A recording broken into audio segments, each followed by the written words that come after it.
Hello, Senior Stoner fans. It's the real Senior Stoner back at you for your dab of the day. Today's going to be a Crimson Carta dab of the day with a new atomizer. So hopefully that won't be a positive thing. Good morning.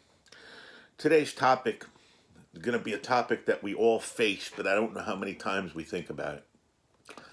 And that is the different types of pain that are out there. It's amazing how the body and the nervous system interprets pain and detects pain.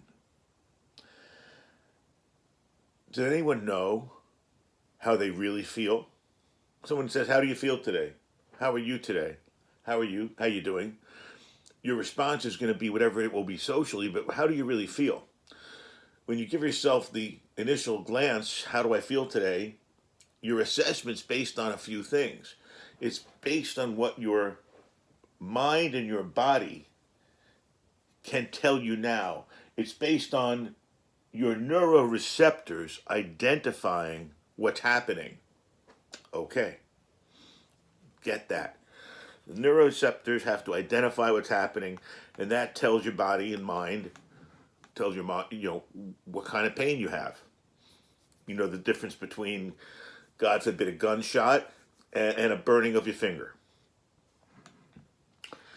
When you've had tremendous amount of pain over a long period of time, the spinal cord in particular becomes overworked, overwrought. The term is actually frazzled. The nerves become frazzled. And that can be from pain, it can be from interventions, surgeries, different things. It could be from an accident, it could be from a lot of different things. So now the reflexes, the decisions that your mind and body do, the interpretations of the pain, are all different. It's all mucked up. You're on third base and you're going to think you hit a home run. You slide into second and you're going to go, "Wow, I'm at home plate." You're not going to know. Your perspective's going to be off. When you wake up and try to assess your pain, instead of saying to yourself, "Wow, now I know how I feel," you're going to say, "Holy crow, wait a second. I have that, I have that, I have that, I have that," which is, your body's going to fire off all kinds of messages to your brain, and it's going to be very confusing. This is what we all are going through right now, who have chronic, intractable, long-term pain. We are misinterpreting. No matter who we are, this is happening. We are misinterpreting what's happening to our bodies. And the role of the brain, or the spinal cord, let's call it, is that it's the freeway, it's the highway that brings those messages. And when there's broken interruptions, problems, it sends it in a nasty, mixed up way. So I'm not saying we're not in horrible, burning, intractable pain. What I'm saying is that we don't know the kind of pain we're in. And I don't want to scare anybody, but the therapy they try to do to people like us, it's been told to me, is stop all opiates, stop all drugs, and let's see what settles out. Now, that's a terrifying thing to be told. And I don't think it really happens that way. But it is interesting, the concept of leveling everything out so you can see what's there. But we need to go further. Because pain response, the response to certain types of pain, is really important to understand. If you have pain that you can't sit up, you really can't even sit up, it's very depressing. And the brain, the emotions get involved. So what happens here, the different types of pain, the levels of pain is what I mean, different levels of pain cause different things to happen to the rest of your body. If you have a bad pain in your stomach, your IBS is up, you have pancreatitis, it can be so overwhelming that your spinal reflex makes your pain in your back so much worse than it ever was. These things can happen. So when I say what different types of pain can we have, is really, did it hurt more than stepping on a tack? Did it hurt more than getting a cut? You can escalate the terms I'm using. Did it hurt more than such and such? yes, yes, yes, yes. Well, eventually you're going to get to a no, okay? And eventually what's going to happen is you're going to realize that some of the way we convey the pain out of our bodies, through our minds, through our mouths, some of our descriptors are inaccurate. I've been pushed very hard by my therapist to be really adherent to pain levels and what they mean. A 4 or 5 is it's really bad, and I think about it a lot. A 6, 7 is it's overwhelming my life, and that's all I think about during the day and can't do much else. All I think about. And then beyond that, you know how bad that gets. But a 10 is I really think I'm going to die and I need to be in a hospital immediately. So when people say, oh my God, I'm in level 10 pain, I'm in level 9 pain. We're probably not. We're probably not, because that would be much worse, even than the most horrible worst we felt. I know, it sounds strange, right? What I'm trying to explain to everyone is that we're having the same responses that the cavemen had to the dinosaurs. The dinosaurs are pain. When you hear the thump, thump, thump, and you thought Tyrannosaurus Rex was coming, you had either two responses. You froze and got eaten, or you ran. Now, as the animals got smaller, you got fright or fight, okay? Flight or fight. So you could fight. So I think the body has to assess better. The mind and the body have to work better together to assess better what really is happening in our bodies.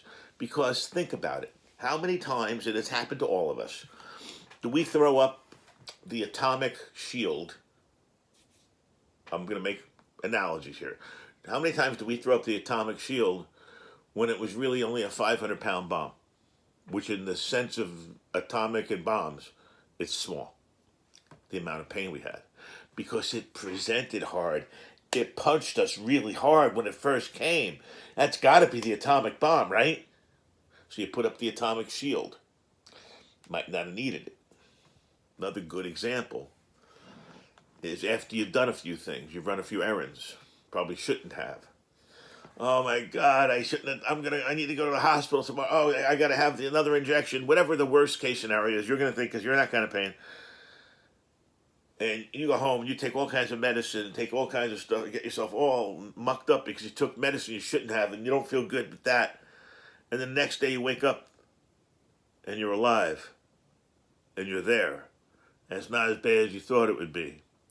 You put up, again, the atomic shield for a crossbow. The body and mind aren't speaking well right now. They're not friends right now. All right? You were lovers for a long time, broke up, trying to get back together. You know how hard that is. So the body and the mind aren't speaking the same language. So it's very hard for you to get a proper message, if that makes any sense. So you're then reacting to incorrect messaging, which makes you do things you might not normally do or might not do if you got the right messaging. So the different types of pain that we have are really unknown because we can't really get a good grip on it. Because every time we think we're in pain, we go, oh my God, we're in pain. It's going to be, oh my God, because of what we've had. Now, the term is called learned helplessness. That means that the pain has been so bad for us in times of our lives that we have been unable to push through. And we kind of felt overwhelmed by the pain.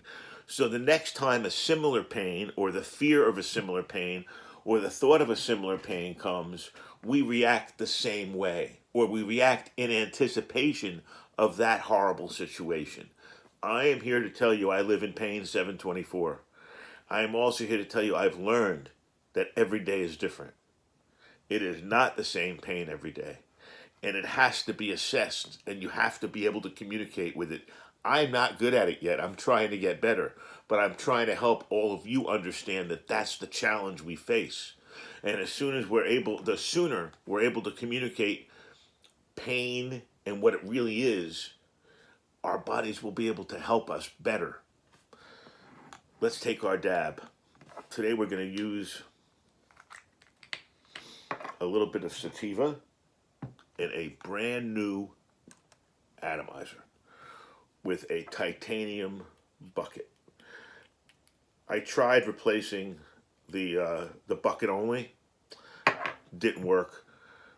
There was something wrong with the heating plate.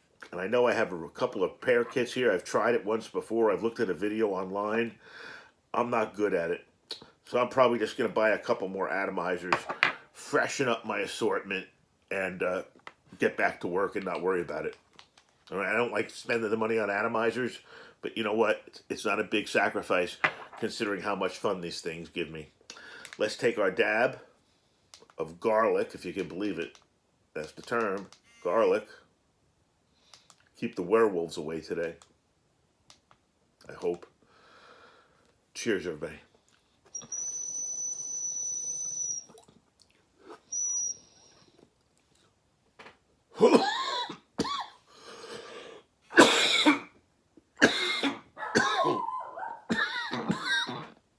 Excellent hit. In case you can't tell. Crimson Face.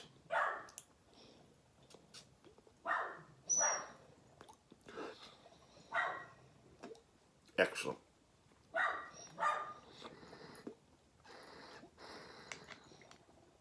Well, I used to like garlic bread. Hopefully this garlic won't give me heartburn.